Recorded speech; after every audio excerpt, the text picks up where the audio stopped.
Bonjour à tous, voici la vidéo pour la séance de mathématiques du jeudi 26 mars. Pour commencer, il faut que tu récupères le plan de la ville de Limoges que j'avais envoyé normalement dans les documents.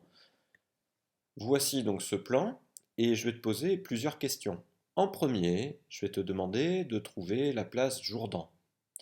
Tu peux mettre évidemment en pause la vidéo le temps de chercher. Et à la fin de cette vidéo, je te proposerai une petite correction de cet exercice.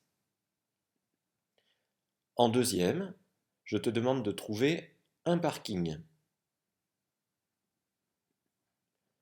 Ensuite, je te demande de colorier deux rues parallèles. Si tu as besoin, retourne dans ton cahier pour revoir la notion de parallèle pour être sûr de bien t'en souvenir. Et enfin, je te demande de tracer l'itinéraire qui part de la gare jusqu'au lycée.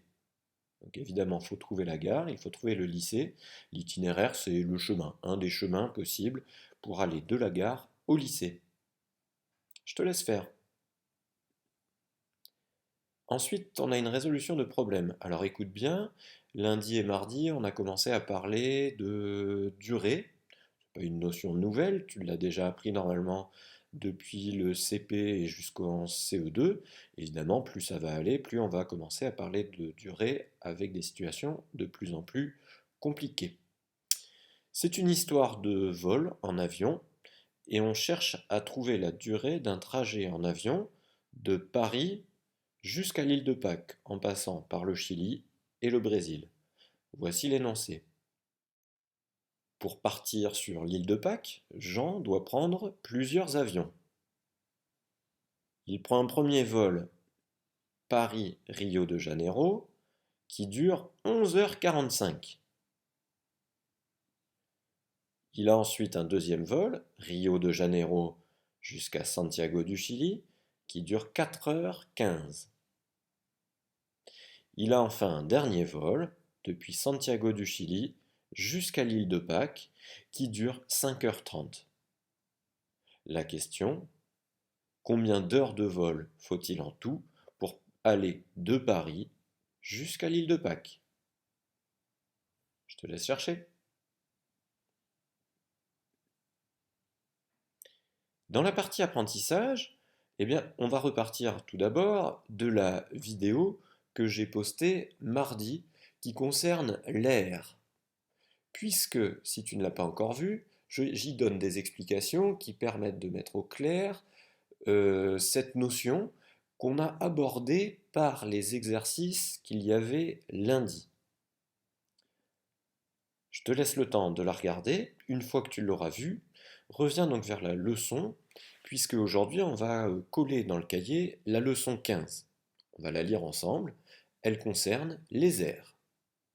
L'aire d'une figure est la mesure de sa surface. Ici, tout ce qui est colorié en jaune. L'aire de ce rectangle est de 24 carreaux. Pour calculer l'aire d'une figure, on utilise une unité et on cherche le nombre d'unités d'air qu'elle contient. Ici, notre unité est un carreau. Si l'unité d'air est un carré d'un mètre de côté, son aire est alors de 1 mètre carré. On le note 1, m, avec un petit 2 là en exposant au-dessus du m. On lit ça 1 mètre carré. L'unité de base utilisée pour mesurer des aires est le mètre carré, mais on utilise aussi le centimètre carré pour des objets plus petits. C'est une nouveauté pour toi, mais en fait, si tu réfléchis, tu as déjà entendu ce genre de choses. Par exemple, pour les maisons, les appartements ou les terrains avant de faire construire une maison. Tu as sans doute déjà entendu des adultes parler d'une maison ou d'un appartement de 40 mètres carrés, de 80 mètres carrés ou 120 mètres carrés. Pareil pour les terrains. On va acheter, quand on veut faire construire une maison, un terrain de 300, 400, 800 mètres carrés. Et le prix des logements ou des terrains est toujours exprimé en fonction du nombre de mètres carrés. Plus le terrain sera grand, plus l'aire est grande, plus on va payer cher.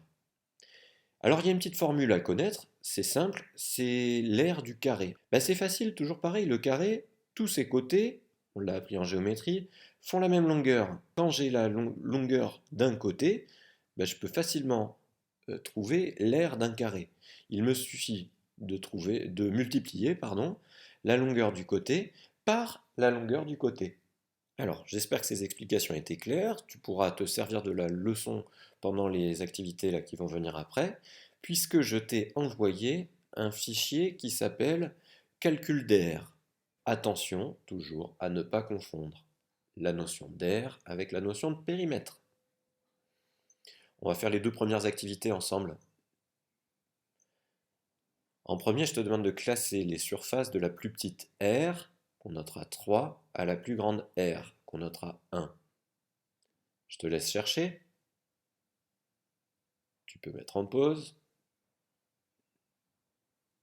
C'est bon? Alors évidemment, la plus petite R parmi les trois, bah, on va utiliser pour trouver le cercle complet qui était au milieu. Bon, si je compare à mon cercle, ici je vois bien qu'il en manque un morceau. Donc cette figure aura une R plus petite que le cercle. A l'inverse, celle d'à côté, il y a un rectangle à la place du demi-cercle du haut. Je me doute que le rectangle prend beaucoup plus de place que le demi-cercle, donc je sais que le cercle sera la figure du milieu et que la plus grande aire sera l'aire, la figure au début. Ensuite, je te demande à nouveau de classer de la plus petite r à la plus grande r, mais cette fois-ci, on a des formes légèrement différentes. Je te laisse chercher. Tu peux mettre en pause. C'est bon? Attention, j'attaque la correction. Ici, on peut se servir, pareil, de la figure qu'on connaît le mieux, le carré.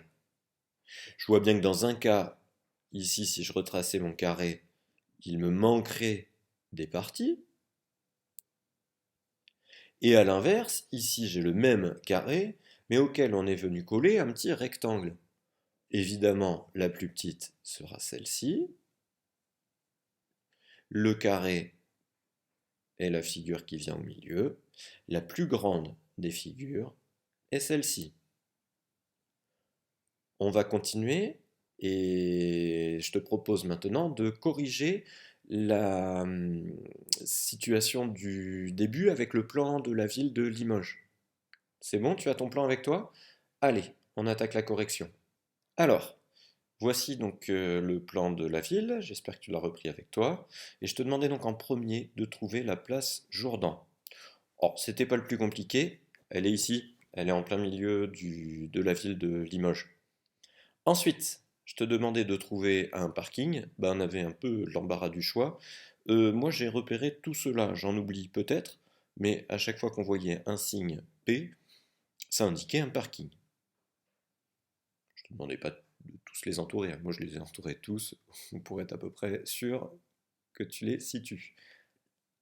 Ensuite, je te demandais de colorier deux rues parallèles. Bah, pareil, on avait l'embarras du choix. Ces deux rues en haut étaient parallèles. Ces deux rues ici, toujours pareil, on vérifiait bien. On prend avec soi son matériel, soit la règle et l'équerre, soit un guidane qu'on pouvait placer en dessous. On vérifie. Si les rues sont parallèles, ben, je les colorie. Enfin, je te demandais de tracer l'itinéraire de la gare jusqu'au lycée. La gare était ici, le lycée était ici.